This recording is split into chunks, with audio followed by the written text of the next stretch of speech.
Азыр аялдар боюнча сөз болуп атат, урматтуу бир туугандар өлтүрүп койду деп. Эгерде бир адамды өлтүрсө, кантип өлтүргөн болсо ошондой өлтүрүлүшү кажет шарият боюнча.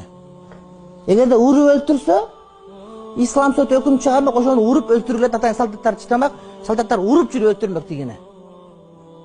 Ушундай. Колго кол, бутка бут, көзгө көз, жанга жан. Тишке тиш.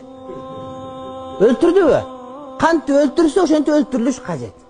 Уруп өлтүрдүбү? Ошо эркек алып келип туруп, беттерин жаап, маска менен мамлекет буйрук берет, анан ошону өлтүрө тургандар бар. Жөн асып өлтүрбөйт, анда жыргал болуп калат. Тепкилеп жүрүп өлтүрөт, урса уруп жүрүп өлтүрүш керек болот. Ошо элге тартылып көрсөтүлүш керек, элдер ошону көрүш керек болот, урматтуу бир туугандар. Жаза катарында. Анын жашаган укугу жок деген сөз, урматтуу бир тууганым.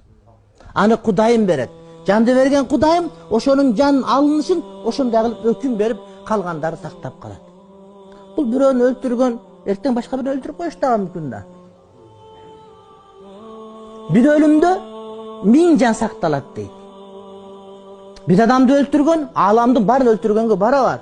Азыр эки аялды эки карындаш тепкелеп өлтүрдү, биздин баарыбыз өлдүк ошону менен тебеленип. Анткени адам өлдү. Адам деген ат өлдү. Тебеленди, урматтуу бир туугандар. Ошолор жашаган укугу жок.